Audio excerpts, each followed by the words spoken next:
Hello, clever people, and welcome to my review for The Circle. So The Circle stars Emma Watson, Tom Hanks, and John Boyega, and it follows the story of May, who is a young person who grew up in a town that wasn't necessarily up to date on everything. They are behind the times on a lot of things, and she goes to work at this giant mega company that's like Facebook and Google combined. And as she starts working here, she suddenly becomes very high-ranking, she suddenly becomes very popular, and she realizes a lot of shady stuff that's going on behind this organization. So the film is somewhat of a thriller, somewhat of a drama. It's really hard to pinpoint exactly what this movie is. Before watching this, I did read the book that it is based upon by the same title, that is written by Dave Eggers, and I absolutely loved that book. That is sometimes a hindrance to films when I see the book, when I read the book and then I go into the movie and I already know what's going to happen and everything, so I'm not the biggest fan of that. However, I heard such great things about the book that I just really wanted to read it, so I did. I got excited because of that. Reviews weren't great a lot. I think it's like at 20-something% on Rotten Tomatoes, so I was going in expecting to get a bad movie, but also kind of excited just because I liked the trailers. The book looked really good, had great star power, and unfortunately, The Circle was just like the critics said. This is a really, really bad movie. Now, before I delve exactly why into the bad, I want to start out with the goods. The best part about this movie is easily Tom Hanks. He's not in it a lot. It's not even, like, close to his best role. The thing is that just whenever he comes on screen, he's so full of charisma. He's so full of just enjoyment. You can tell that he is really enjoying what he's doing, no matter what the role is. And he has just a lot of great lines in the movie that wouldn't be great unless they were delivered by him. He's just such a charismatic guy, and even in a movie that's so dry of everything, it seems, he is able to bring just a fresh burst of charisma, which is nice. You also had a few good scenes in this movie. There were a couple here and there that you could admire, and also the movie does ask a lot of interesting questions. The questions are really sort of just taken from the book, so it's hard to say that they are exactly good things about the movie. The book is honestly one of the best books I've read in a while because I love the way that it asked interesting questions about technology in this day and age. It didn't have a political agenda. It wasn't trying to say, oh, technology is the worst ever. It wasn't saying technology is the best ever. It was sort of in the middle, and it was more towards the fact that technology overtaking everything is kind of inevitable. That technology is becoming the biggest thing in the world right now. Everyone's always on their phones. Everyone's always looking at things. It's always like that. And through that, they ask a lot of interesting questions about privacy, about different countries and how they react to technology, those who aren't connected yet. It's a really interesting book to have come out in this day and age, and it has a lot of interesting themes, and thankfully a few of those carry over into the movie. Not all of them, but a few of them. But unfortunately, The Circle has a hard time with practically everything else. A huge hindrance to this movie is the fact that it is always way too quick to go over things. Everything feels like it's at a constant pace. Everything is always marching full ahead as far as it can, as fast as it can, because they're just trying to get through so much. The book is about 500 pages long, I believe. It's around there, and there's a lot of stuff packed into that, and unfortunately the movie tries to bring a lot of that book into it. The thing is, I think that maybe you could have cut out certain things within the movie, certain subplots that were also in the book, made it so that the movie, the certain subplots that they focused on were more developed, and you got more interested in them.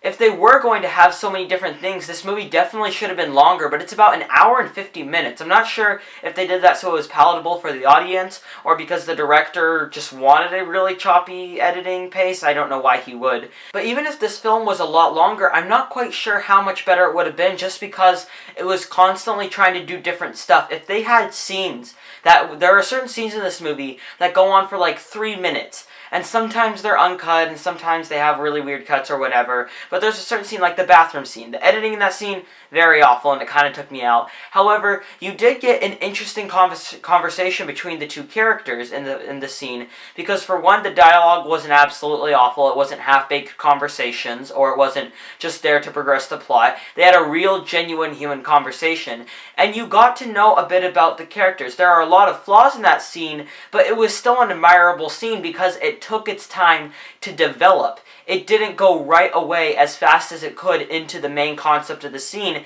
It let it develop through the conversation and through what the characters were saying. Unfortunately, the rest of the scenes in the entire film are just as fast as they can, getting straight to the theme so that they can go on to the next plot point, so that they can go through everything just as fast as they possibly can. And part of the reason for the really choppy and really weird pace is because of the lack of conflict in this movie. And I think a lot of that has to do with the characters, because the main plot of the movie is basically just daily life, in the life of what the characters are going through. Just how technology is influencing daily life, and such as just having a job at the Circle can have a huge influence on everything going on in your life, and it can even overtake it when working at such a big company. And though there's not much conflict throughout, like, the book per se, the movie doesn't have any conflict throughout as well, but they also don't have any character conflict, because the characters are never interesting enough to merit anything. Like, in the book, the characters were layered, they were complex, such as, like, the bathroom scene in the book. You had it so that the characters were, when they talked in that scene, they felt like genuine, real human beings, and there was a lot going on in that scene, and it was not unsubtle in any way. Unfortunately, the movie goes for really, really weakly written characters that you can never really relate to, you can never get invested in. They're always just there, and they have these half-baked conversations that are awfully written. And honestly, I think that the characters, a lot has to do with the acting and the writing in this film. The writing is basically just basic conversations between people, where again, it's very rushed. It's basically characters will say the one thing that they want to, and then they'll say, oh, okay, goodbye, and then they'll hang up from whatever call they're on, or they'll walk away from each other. And you got the point of what the conversation was trying to do, but it was just so quick that you couldn't get into it. And also, the acting in this film is practically abysmal. Look, Emma Watson was fine in it. She had a lot of really bad scenes. She had some fine scenes. She didn't deliver anything that was special. She didn't do anything awful, per se. She was just sort of there. John Boyega, I sort of felt the same way. The movie gave him nothing to do, because he's in about 2 or 3 scenes. And his character really didn't have anything to do.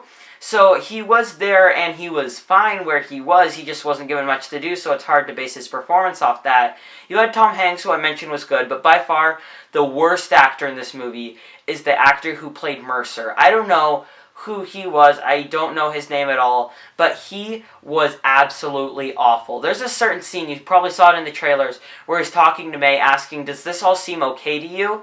And there's a certain, that entire scene was really awful throughout with his acting. But also there's this very last part in it where he says bye, and I audibly laughed in the theater, because it was such a terribly delivered line that it's shocking to me that acting was, one, ever casted, and 2, ever accepted in the editing room and not looked over or reshot after that take, because the acting from practically everyone is really, really bad. Now, you did have Bill Paxton, rest in peace, because this guy was awesome in this movie. Again, very limited. His character was actually quite developed compared to the other characters. Unfortunately, you didn't really get the sense of who he was. He just sort of felt like a guy with a sickness, and he didn't really have much more to him. But Bill Paxton just played the role so well. It's so sad that we got a guy like that, such a great actor that could still do a lot of things even though he was getting old, pass away. It's really unfortunate just to see stuff like that happen, and I really wish that this wasn't his final role, that he maybe went out with an Oscar contender or something like that. Unfortunately, this was his last one, and it was disappointing that this had to be the one. Another huge issue that I found in this movie was how unsubtle it was, how preachy each and every single message was, because they were trying to rush through everything, they were straight to the point on every message, and this makes everything so extremely preachy, especially the ending. The ending at first kind of took me back a little, because it's not what I was expecting at all, and then as it progressed, you sort of understood what the message was. However, it was just so preachy and so in your face about it that when you try to look for anything deeper, it's absolutely not there. This is trying to be like a smart psychological thriller. Unfortunately, there's barely any conflict, which is absolutely necessary in a thriller. When they get to the thrilling part of the movie that they advertised in the trailers, it honestly isn't even that thrilling, and the one scene in the film that could have been intense wasn't at all because they went over it way too quickly. This film is honestly just such a choppily edited mess with acting that just made everything worse. This is a rare example of a movie where you can say that one issue caused another issue, caused another, and they all go down a line and sort of end up circling each other. No pun intended. But all of the issues in this film sort of just make each other worse. And that sounds really, really weird.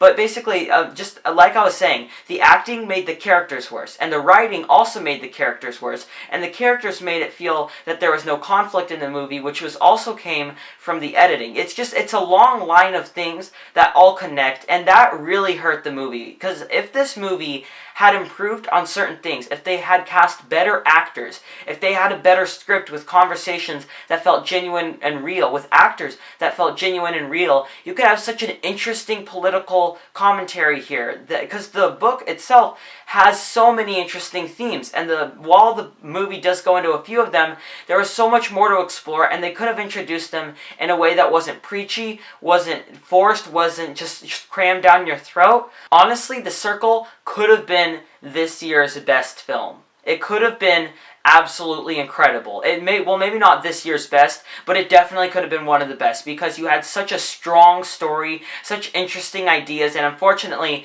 it's wasted on awful script, awful actors, and just overall a movie that was really, really underwhelming. I'm going to end up giving The Circle a 3.5 out of 10. It's the type of movie that the more you think about it, the more you dislike, the more things you point out. Originally, I was thinking probably a 4.25 for this movie, but as the day went on, as I thought about it, I realized the less and less I liked this movie. Honestly, just don't go see it. Don't even see it when it comes out on DVD. It's honestly just a waste of your time, and if you want something that's more impactful, go watch another film about technology that's more interesting, like Koyaanisqatsi. Maybe, I haven't seen that film yet, but I'm guessing that even that, just actual footage of people going through back in like 1979, I'm guessing that's more powerful because it actually has a point and it has commentary to it. But anyways, that concludes my review for The Circle. What are your thoughts on this film or the book if you've read it? Comment in the comment section below and let me know. I am Robert Burke, and this has been The Clever Critics. Goodbye.